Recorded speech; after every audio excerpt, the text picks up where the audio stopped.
Now, Colombia's FARC rebels are to announce a definitive ceasefire to take effect at midnight local time. That's 0500 GMT Monday. It'll coincide with a military ceasefire ordered by the country's president, Juan Manuel Santos. It is the latest step in the process to end one of the world's longest and well-funded conflicts and transform the leftist guerrillas into a legal, civilian, political movement after more than 5 decades of war. A war which has left an estimated 220,000 people dead and 7 million displaced. Well, the ceasefire comes days after the two sides signed an historic peace accord in the Cuban capital, Havana. FARC fighters will now gather in San Vicente del Caguán in southern Colombia on September 13th for a conference to ratify the accord. A national referendum on the peace deal will follow on the 2nd of October. With me is Duncan Millar, Chief Executive of for Children Change Colombia, charity that works with children in the country. It's historic in terms of the fact it's the end of a 52-year insurgency, but how flawed is this peace deal? That's something which is not easy to answer.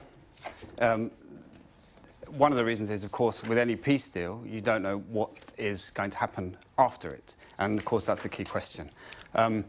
For me personally to answer that question is difficult because it's for Colombians to have a view on this. I think there are many great things, potentially, about this deal, but there are dangers. This is a time of opportunity for all Colombians, but also a time of risk. So many people have lost their lives. There's basically an amnesty, isn't there? And even, I think, some of the fighters who could have been chased and pursued for crimes against humanity won't actually be charged with that unless they admit. So is there a feeling that people who've committed grotesque things over the past 50 years will be left unpunished? I think there is a fear amongst some sections of Colombian society that this is indeed the case. But I also think that there is a great willingness amongst everybody in Colombia to find a peace. The question is, as I said, what is going to happen now? As I think you mentioned, there's going to be a plebiscite. So Colombians themselves will get a chance to say yes or no to this peace deal.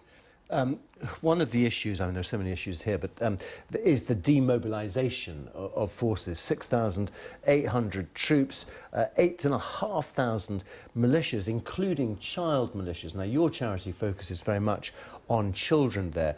What are your concerns? What are your worries about this demobilisation process, particularly concerning children? There's, of course, as you say, it's very complex. There's a number of issues, particularly pertaining to what happens to children in the days after and the months and years after the peace accord. But specifically talking about children who have been recruited into the FARC guerrillas, and perhaps as many as 18,000 over the years of the conflict have been recruited. What happens to them when they leave? One of the big issues is stigma, because it's hard for a child or somebody who has been a child in the guerrillas to return as a young adult, or sometimes actually still a child, to a society which inherently rejects what they've been forced to do in their childhood.